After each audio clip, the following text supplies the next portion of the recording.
Good morning, everyone. If I could get you to take your seats and we'll get started this morning.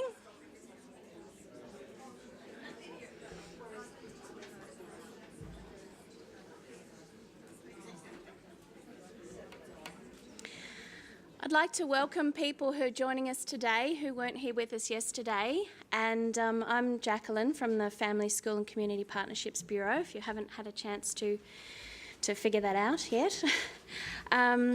I'd like to start this morning by recognising the Ngunnawal people whose land we are meeting on, and to thank again Auntie Jeanette for her warm welcome to us yesterday. I need to run through a little bit of housekeeping. I get all the exciting jobs, sorry. But it's important because we do have people here today that weren't here yesterday, so just bear with me for a moment. We do have emergency exits behind the stage. If there's any sort of emergency, the theatre staff will direct us, and so if we follow their directions, they'll lead us to safety. So the general exit is obviously over here for non-emergencies. The bathrooms are out the main door here, left, and then left again into a corridor, and then left again into the bathrooms. There's no food and drink in the theatre here unless it's just bottled water that you need. What else do I need to tell? We are filming the sessions, so if you could please put your mobile phones onto silent, that would be great. At morning tea breaks, if you have any special dietary requirements, your meals will be separate up behind in the sort of kitchenette area, or if you have any problems with that regard, please come and see me. We do have a Twitter hashtag for the event if you are interested. It's #ParentsEngage, and we are monitoring any input from that into the symposium. We have out the front a display and some resources for the School A to Z program. So the New South Wales Department of Education has brought those down. There's lots out there. Please feel free to take them and pass them on, and use those resources. That would be great. What else do I need to tell you? Have I missed anything, Melissa? Okay. All right. Housekeeping out of the way, I'm here to reintroduce this morning Elaine Gregoire, who's going to give us another presentation.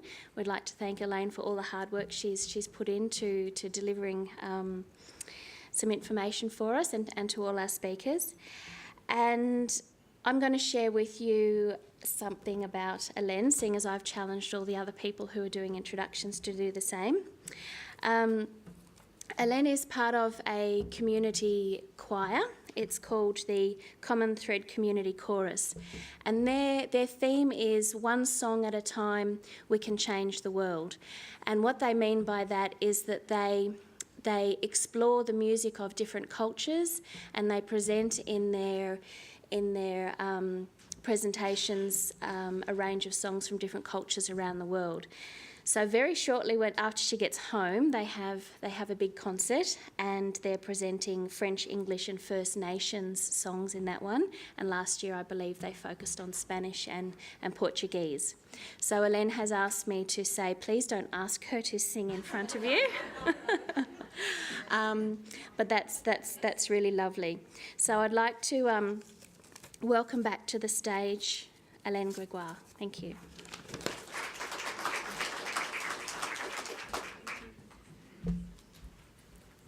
Good morning. It's great to see so many of you back this morning. Thank you for showing up again on a Saturday morning so early. Thank you also to Jacqueline for organizing my trip and making it so pleasant and make everything run so smoothly for me. And I want to also acknowledge country and acknowledge the traditional owners of the land and pay my respect to the Ngunnawal people. So those of you who were here yesterday know that I presented sort of higher level, presentation of what Ontario does to support parent engagement from a policy perspective.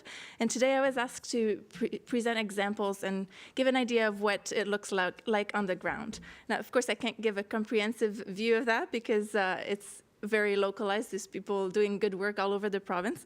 But I just picked a few examples that I thought you might be interested in. So I picked 3 examples from the three different levels of the education system. So the first one is the Parenting and Family Literacy Centers program, and that's for children and their parents or caregivers. The children are 0 to 6 years old. And then the Parenting Circles was a project that took place for parents of children under 13 years old, and Pathways to Education is a program in secondary schools. And then, so those 3 programs I've picked because I think they all have potential to reduce inequities in educational outcome, and I know that's something that you're interested in here in Australia, so hopefully you'll find that useful. And then I'm going to tell you a little bit about examples of committees of parents' involvement in decision-making or advisory roles in schools. And then I'll end with some lessons that I draw from those examples. So the Parenting and Family Literacy Centers are school-based programs, as I said, for children of 0 to 6 years old with their parents or caregiver. And they participate together in a range of play-based activities that are focused on the optimal development of the child. There's 2 key purposes to the PFLCs. The first is to support children's early learning and development and lay the foundation for successful transition into kindergarten, into the school system, and then to also help engage the parents and the caregivers positively with the school system. They're located in high-need neighborhoods. So the neighborhoods are selected based on socioeconomic status and parental education in the neighborhood. But they're open to anyone who wants to access them. So they're not limited. You don't have to be poor to go. Anybody can go. And you don't need to register. And you can go on a drop-in basis. But people tend to go regularly. So they're really easy to access. They were founded by a woman named Mary Gordon in 1981 in the Toronto District School Board. And initially, they were just in 5 inner-city schools of the Toronto District School Board. And since then, just in 2007, the government started funding them and expanding them every year since. So now they're in several school boards. And as part of the poverty reduction strategy that came out in 2008, the government committed to expanding the number of PFLCs up to 300. They're hoping to put 300 in place across their province. And again, when the parent engagement policy came out in 2010, the government reiterated the commitment to expand that number. But so far, they're up to 155. So for a total investment of $10.6 million a year. And I mentioned yesterday that we have 72 different school boards in Ontario. So the schools are administered through those school boards, and there's 60 of those that are in English language and 12 that are French. So this is the distribution of the centers. So as you can see, there are more in the English language boards, and the Toronto district has a big proportion of them as well. And as I said, it's based on social demographics, census data, and level of parental education.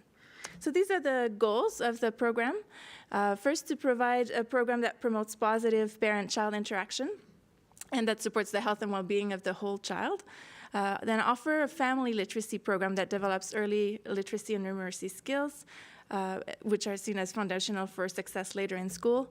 Then increase parent knowledge, involvement, and comfort level with the schools, and help the children transition more easily into kindergarten by having the parent worker at the PFLC, the parents, and the kindergarten teachers working together.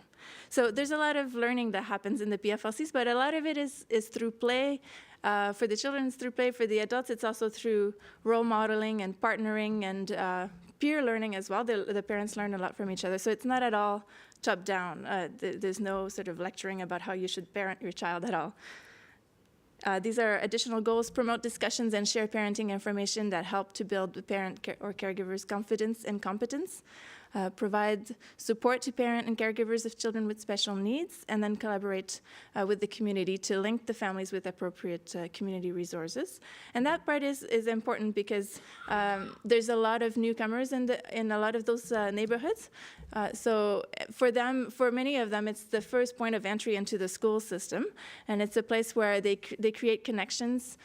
So both with the school, with the services around the school, and with each other. And they often end up, it's beautiful to see how they end up sort of relying on each other and helping each other out, really supporting each other. So there's a lot of social capital that's built through those centers.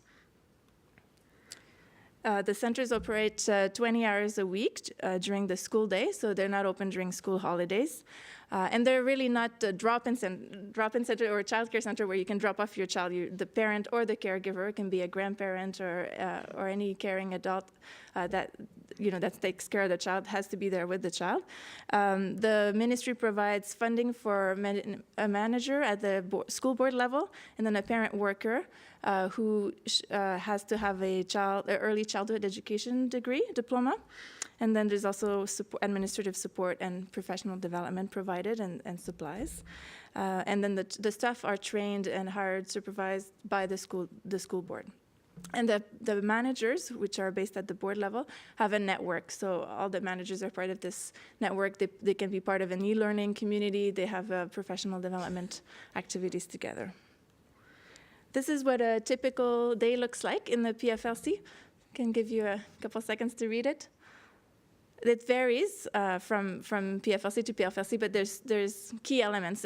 It's really the choice. They have flexibility to adapt to the needs of the local community, but there are things like the learning materials are always materials that are cheap and easy to reproduce at home, and then they always have the family story and music time, and this is what it looks like. So it's a really joyful time. And then the ministry, as I said, provides the support as well as monitoring and resources. There's a parent handbook that I've brought with me. If anybody wants to take a look at it, I'll put it on the table again afterwards. And the ministry also provides signage, big signage at the school, and communication materials, and professional development opportunities.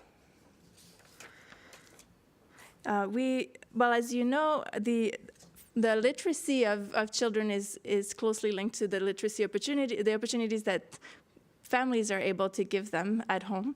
And so I think the PFLCs really help because they're addressing the literacy of the family as a whole. So they really support the children's literacy and success readiness for school. We don't have a lot of research at the provincial level yet, but in the Toronto District School Board, which is the board that started it, they've done a study in 53 different schools, and they found that the PFLCs have shown long-term impacts. So, for example, the first one is about the early development instrument. I think you have a similar instrument in Australia that measures development of children in 5 different, in this case it's 5 different areas, so cognitive development, motor, socio-emotional.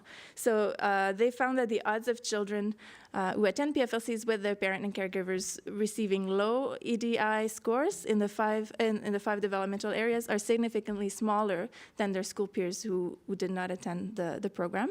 Then young children who attended PFLCs were much more prepared for kindergarten, for schooling, than their peers who in the same school that did not attend. And after 3 years of schooling, so after junior kindergarten, senior, and grade 1, the students who attended, especially those who attended regularly, are likely to perform above the expected reading and writing levels in their midterm grade 1 report card. There's also, as a group, the students who attended PFLCs did better than their schoolmates on social skills, absenteeism rates, and learning skills. And the children, they also did better than children in other schools on those learning and social skills. And then the parents also reported that the parent workers gave them information that was really useful about, for example, parenting skills, school-related issues, community resources, and health. And as I mentioned earlier, there's all the connections that are formed, and more confidence in parents develops. And we also have anecdotal information that the parents then tend to be comfortable in the school setting and tend to be more involved at the school. So either in school councils or volunteering at the school, and in communicating with teachers, they feel more comfortable with that. So it's a program that we're proud of, and we hope that it's going to keep expanding. And then so that was the one for early learning. I also want to give you other examples at the primary level. So I told you yesterday about the parents reaching out grants. For those of you who aren't here, this is a program that's funded through the Ministry of Education to support parent engagement and try to remove barriers to parent engagement. So there's two types of parents reaching out grants. One is for school councils, and that's $1,000 that school councils can apply for a small project to remove barriers. And then there are regional or provincial projects, grants that either regional or provincial organizations can apply for. So they can be it could be a not-for-profit organization, it could be a parent involvement committee at the board level that applies, or sometimes even a university. So there's been over 200 projects, regional, provincial projects funded. There's been over 5,000 school councils project funded, but these are just 5 examples of the regional ones. The first 2 are in communities that have a higher dropout rate in Toronto, so the Spanish-speaking community and the Portuguese-speaking community. So the Spanish-speaking parents have organized a congress on an annual basis with parents to discuss issues related to parent engagement and to education, or they've had bullying as a theme one year. And then the Portuguese Canadian National Congress, they've used popular education community-based a project to engage also parents around cultural and perhaps barriers, and try to remove those so that their children would be more likely to achieve in school. And then the Anishinaabe Friendship Center is an Aboriginal organization, and their project focused on transitions from grade 8 to grade 9, so into secondary schools, and on sort of opening up the lines of communication with parents to ease that transition. The Durham District School Board focused more on a project for newcomers. They created a welcome kit for the parents in multiple languages, and they've done all kinds of workshops and activities for them. And then the one I wanted to focus on a little bit more is the Parenting Circle. This was a project that was led by a researcher at Ryerson University in Toronto, in partnership with 2 community organizations, the Center for Spanish-Speaking Peoples and the Organization of Parents of Black Children. It was run as a community university partnership. And so the parenting circles themselves would be fairly cheap to run on their own, but they got a larger grant because there was a research component attached to the project. So the goal of the parenting circles was to introduce practical strategies to help parents effectively support and prepare their children for success in Canadian schools. And they had a curriculum that they used as a guide, which is about Canadian schools, and then foster the development of parent support networks. And these are some examples of the strategies that they used. The first one, it was interesting. They engaged the parents in authoring books about themselves and their aspirations for their children. So those are some of the examples of the titles of the books that they wrote: "The Story of My Name," "A Special Person in My Life," and "Hopes and Dreams for My Child." So they wrote about the child also, and then shared those books. They also put family photos and try to be, as creative as possible with those books, and then they would share them with each other, but also with the children. And so it created a nice connection between the parent and the child, but also contributed to things like the maintenance of Spanish language and cultural, sort of pride in their cultural identity also. And then they also discussed challenges to participation in school, and through their discussion and sharing their aspirations with each other, I think they gained a better sense of how important their role is as an educator of their child. And then they also were given tasks to do that involved talking to teachers, going to school and getting information, just to get them comfortable going into the school and getting information and communicating with teachers. This is a quote from the researcher. She said, in the Parenting Circles project, participating parents came to recognize that the act of expressing their thoughts, feelings, and knowledge in writing had far-reaching benefits that they could not anticipate for their children and went beyond the immediate reaction they may have had. As the parents witnessed the positive feedback from their children, they began to fully comprehend how this was a new tool for positive communication. So it had a really positive impact on their interaction with their children, and also made them more comfortable going into the school system.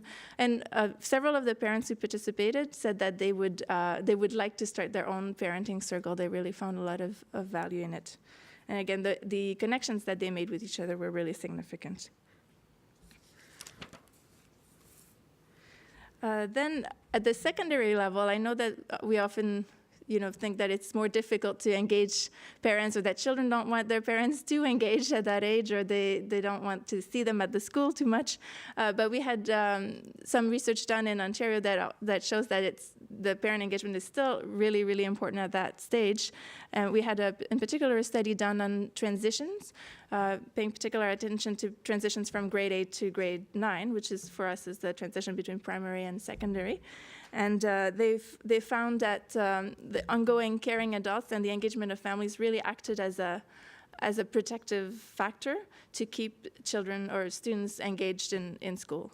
And also the other protective factor was to have a community of helpers around the student to really help, especially for students in risk situations. So having not only the teachers and other caring adults at the school, but also the family, and other perhaps social services professionals and community members engaged. So the program I want to tell you about is called Pathways to Education. And it's a program that was started in 2001, I think, in Regent Park, which is the largest and one of Canada's first social housing projects. So it's a community that's traditionally been quite low income, although right now it's undergoing a revitalization and it's becoming mixed income. But traditionally, there's been a higher rate of criminality in the neighborhood and few services accessible right there. So lots of challenges, and there was also a very high dropout rates. Very, very few of the students went on to post-secondary education, and a small percentage used to graduate from high school. So there's a community organization, a community health center there that got really concerned about this and did consultations with the community. And when they talked to students, they said that the major barriers to high school completions were, first of all, transportation, because there was no high school in the neighborhood itself, so the students had to take public transportation. There was no transportation offered by the school board either, so they had to take the public bus, and for them that was a barrier because they didn't have money to pay for the bus tickets every day. And then they had low expectations. They didn't think that they could go to college or university, so they didn't think that it was worth finishing high school. And then even if they thought they could finish high school, there was a financial barrier to them going to university or college. And then when the community center talked to parents, they also found that they had additional barriers to their engagement. One of those was language, because many of them were immigrants and didn't speak English. And then even those who did speak English might have, they found that they had limited subject knowledge, so they had limited ability to support their children with their homework. And then those who did have the subject knowledge, because actually a lot of our immigrants are really highly educated, but they had learned what they knew through different instructional methods, and they could not really relate to the way that their children were learning. So the Regent Park Community Health Center decided to design a program that would address those barriers. And so this is the green parts are the 4 pillars of the program. So there's the academic supports. They provide tutoring. They have social supports, financial support. So they provide bus tickets and vouchers for lunch, as well as financial incentives to complete high school and go on to post-secondary school. And then the piece I want to tell you more about is the student parent support workers. Each student is assigned a support worker who acts as a bridge between the school and the family. And I think that's something that's been working really well because they've been able to help the family understand the Canadian mainstream society, understand the school system, and then they help the student also develop relationship with the school, with their teachers, and strengthen the relationship to their parents as well, because often there's this cultural clashes between the parents and the students who want to adopt parts of the Canadian culture that the parents are not too pleased with. So the workers kind of act as a bridge or a cultural broker, if you will, between the two. And they call parents on a regular basis, at least on a monthly basis, just to follow up. They follow up also on the students' attendance, their progress at school, and if there's any other issue, they'll talk to both to the students and the parents more regularly. And then these are well, I took this slide from their website, but some of their results that they found, they've had an external evaluation done. So some of their results are that the high school graduation rates has doubled, and then there's a 300% increase in attendance of university or college, which is pretty amazing. And then, so those were 3 examples that were focused mostly on parent engagement in supporting children's learning. So as I said, I also wanted to give you some examples of parent engagement or in decision making or advisory roles. So Ken Leithwood, who's one of our researchers in Toronto, did a project recently and said, providing equitable opportunities to influence the school decisions making by those whose voices typically have not been heard will lead to significantly improved educational experiences for diverse and disadvantaged students. So I think involving parents in those decision-making bodies also has some potential for decreasing inequities in school, making them more inclusive. So some examples. Yesterday I mentioned the parent involvement committees. As I said, the parent involvement committees have been legislated. They were legislated in 2009. So every school board, district school board, has to put a parent involvement committee in place. And their role is mostly to increase support parent engagement in the school board. So they do that by providing information and advice to the board on parent engagement, and they also communicate and support the school councils that are the parent committees in the schools, and undertake activities to help parents support their children's learning at home and at school. And they act as a direct link between the director of education and the board of trustees. So the director of education is the director of the school board, and the trustees are elected representatives. So on the PIC, all of those people are represented, but only the parents and the community members can vote. The directors and the trustees don't have a vote. And the committee has to be chaired by a parent or co-chaired by parents. Then the ministry supports the PICs in different ways. One way is they have an annual symposium, and I had the opportunity to go to one at the end of April. So it was the 3rd one, and it was really wonderful to see the energy in the room and the people sort of sharing best practices. I mean, it was also an opportunity for them to hear about initiatives that the ministry is putting out or new policies. But most importantly, I think they really enjoyed being able to exchange ideas and effective practices from their school boards. And then there's a PIC handbook for PIC members that's been drafted. The draft is available currently on the ministry website, but it's been circulated, and they've consulted parents on it, and they're making some revisions, so the new version should be out soon. And then, as I said yesterday, they receive base funding for their activities. So that's they receive $5,000. Each PIC receives $5,000 plus 17 cents per student, which is just the formula. And in addition to that, they're eligible to apply for a parent reaching out grant if they want to do something additional. Then another committee I wanted to tell you about is related to the Safe School Strategy, which is a strategy that tries to improve the climate in schools, create a positive and safe climate. One of the aspects of that strategy is that the schools are required to try to avoid suspensions and expulsions as much as possible and create alternatives to that. So in finding alternatives to that, they have to meet with parents and involve community agencies as appropriate. So often referrals will be required to support those students where there are either mental health issues or social emotional issues. And then each school has to put in place a safe school action team that has to involve parents and community members. And then each school is also required to do a school climate survey every second year.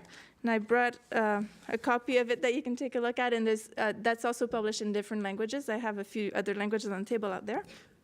So the results have to be shared with that Safe School Action Team, and then they deliberate together about what improvements they can bring about in their school. And then the Urban and Priority High Schools program is a program that was developed as part of the Safe School Strategy, and it's focused on high schools that have a high that are in areas with low socioeconomic status and high criminality, high immigration usually as well. So they're really only in really urban centers where there's at least 200,000 people and there's at least 500 students in the school. So only 34 of them across the province, and then I think 6 different school boards. And so in addition to this 3 ministry priorities, which yesterday I mentioned, are raising the achievement levels, reducing the achievement gap, and raising public confidence in education. The additional goals are to improve student engagement, promote a safe and positive school climate, and improve community engagement. And the way they can do that is very flexible. They're given quite a bit of money. In this initiative, it varies between 200,000 and 500,000 per school, in addition to all the regular funding that they get. But they can use that for a number of different initiatives, including things like after-school recreational programs, nutrition programs. They can use it for social workers or child youth workers, or release time for teachers. So that they can get professional development. And then they create a school community. They have to have a school community steering committee. So that's basically the key requirement. The rest they can do what they want, but the committee is essential. And so it has to include community members, parents, students. And so often there's community agencies represented, mental health agencies, the police is often on the committees.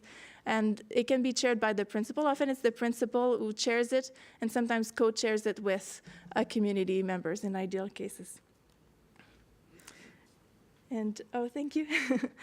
And so those are all the examples I wanted to provide. We're still learning about how to build a culture that values parents. I don't think we're quite there yet in terms of having a truly systematic and integrated approach, but I think we've come a long way in the last few years. And I just wanted to share, in ending, a few lessons that I draw from these different examples. One is moving beyond the deficit thinking. It's something I mentioned yesterday, and I heard it mentioned in several presentations. So really seeing parents as resources and seeing that they have important knowledge to contribute that's different from the professional knowledge of the teacher, but that's really in bringing together the knowledge of the teacher and that intimate knowledge of their children that the parents have together, that we can best support the children. Then providing them with specific information and feedback and really clear invitations to participate and be engaged. Peer-to-peer communication works quite well too, like we've seen it in the parenting family literacy centers and the parenting circles, where the teachers or the parents learn a lot from each other. Thanks for the water, I need it.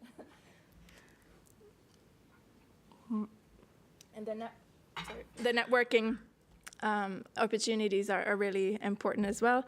Then communication in the parents' first language as much as possible, or creating multilingual resources, or having translation at meetings as much as possible, interpretation.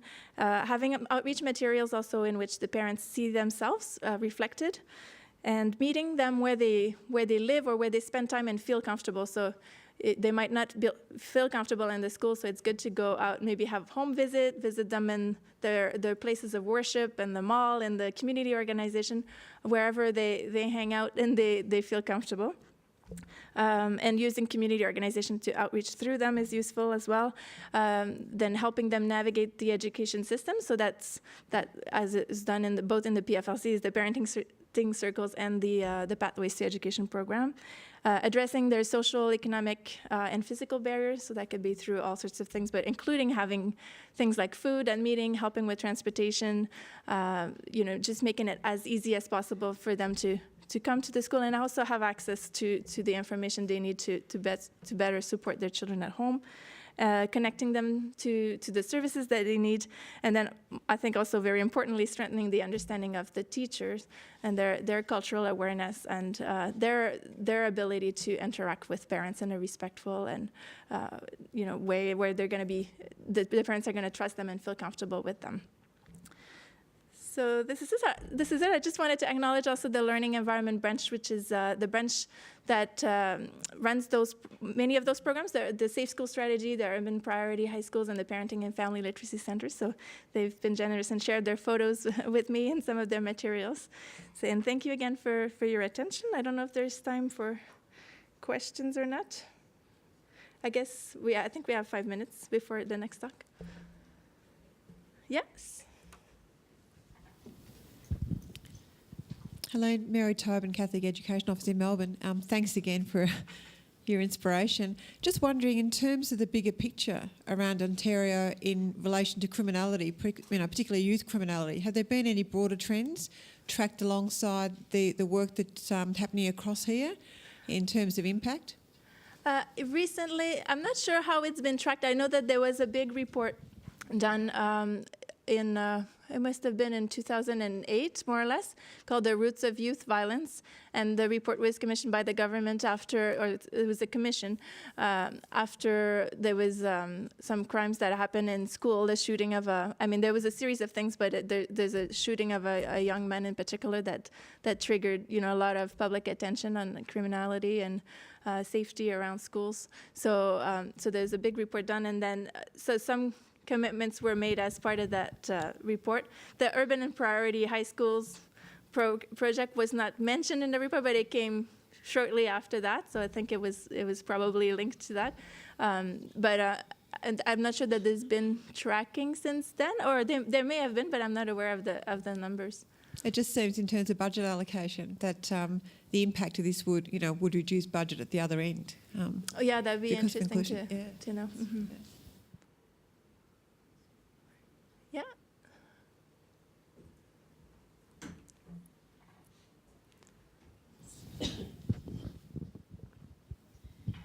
Hello, I'm Wendy Goff from Monash University. Hi.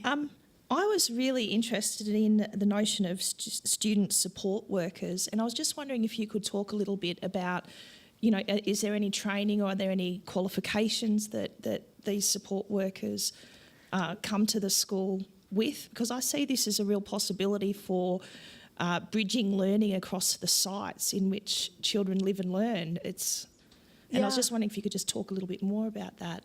I think I'm not sure exactly what the requirements are. In terms of, I haven't seen the position description, but I don't think there's a requirement in terms of being a social worker or a particular type of worker, but having probably experience across different cultures and experience with young people would be, child and youth worker would probably be great at doing this type of job.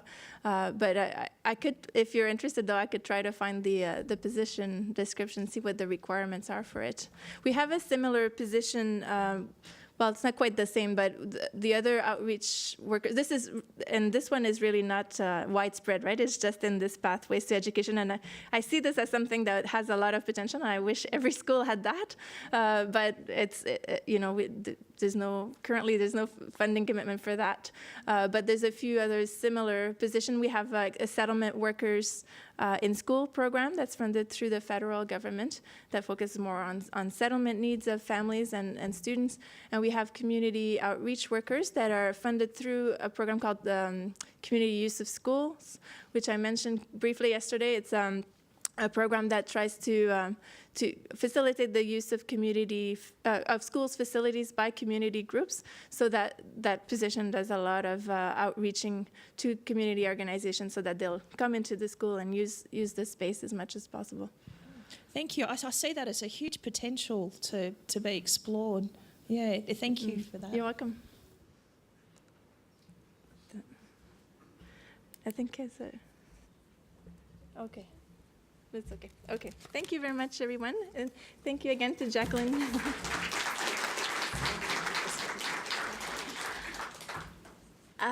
Thanks again, Helen, for sharing with us.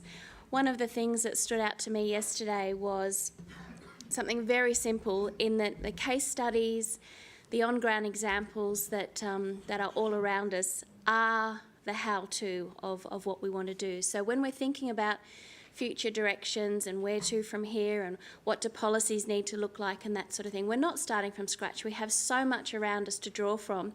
So all of the resources that have been talked about, really make sure we absorb as much as we can. I mean, the terminology case studies is not that sort of thrilling, but it's in the content of all of that case studies, on-ground work that we have in front of us, so much to draw on. So thank you for sharing some of the on-ground experiences from Ontario. I have a little gift for Elaine, and we've chosen an Australian opal for our gift to Elaine as Australia's national gemstone, so I hope you enjoy that.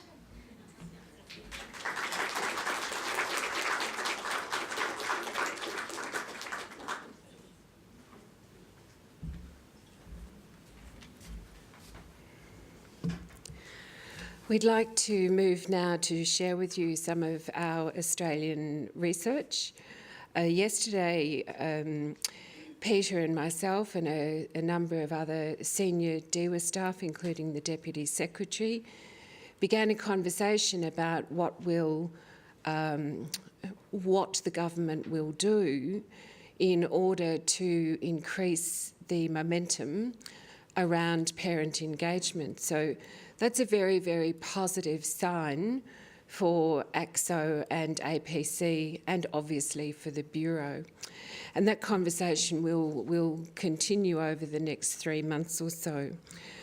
ARACI, the Australian Research Alliance for Children and Youth, has played a critical role for the Bureau in trying to fill the gap between, yes, there's lots of research, there's 45 years of research that says parent involvement and parent engagement is important. But what does that research really say in terms of options for action that we can expect to work? And what does it say for Australia? So Josh Fear, Social Research Manager, and Lance Emerson, Chief Executive of ARACI, we're very pleased to have you here with us on Saturday morning.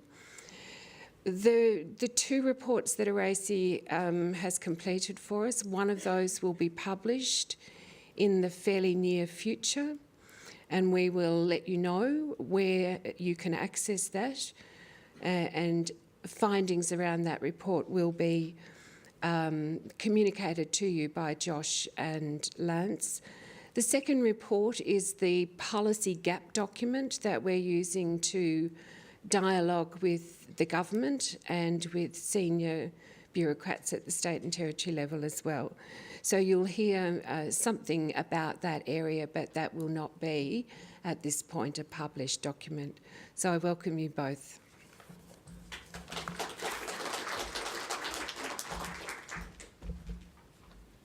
And of course, the problem with reading 45 years worth of material is the more guilt you feel as a parent about what you should have done with your kids when they were younger. But thanks very much for that, Kaz. I'm Lance Emerson. I'm the CEO of ARACI. And we're very pleased to be working with DEWA and the Partnership and the Bureau on this bit of work. I personally think this is an incredibly important area, and to a large extent totally under-recognised and under-resourced within Australia. When you consider that this is a major engagement, does have a major impact on educational attainment for children and on productivity, it'd be great to see this area beefed up quite a bit. So this presentation will be a bit of a tag team between Josh and myself. We're going to talk about a few things. One of them is the relative impact of home versus school on educational attainment for children, and that 80-20 or 60-40 split that you might have heard previously. The impact of parental engagement on student outcomes, what is the evidence around that? We're going to propose an evidence-based model for effecting change that's built on existing models. Some key principles that are distilled from the evidence for effective parental engagement. We've come across massive evaluation challenges in trying to synthesise a lot of this evidence because No evidence is perfect. There's no such thing as perfect evidence, and it's really a case of trying to distill what has worked, and that brings a lot of challenges in trying to distill those evidence in a sort of half an hour presentation. And importantly, what we love doing best is interpreting what that existing evidence does mean for policy and practice within Australia. Research, we believe, is useless without it being used. So we really need to synthesise and determine how that can be best used for policy and practice. Now, I'm giving myself a bit of a free hit and ad for ARACI for those who don't know about us. We're an organisation of about 2,000 members. We do three things. One of them is advocacy, and particularly around prevention-focused agendas for early childhood and youth. The second thing is support evidence-based policy and practice, and specifically through the support that we're very grateful of from DEWA and FAXIA, we're able to support our membership of 2,000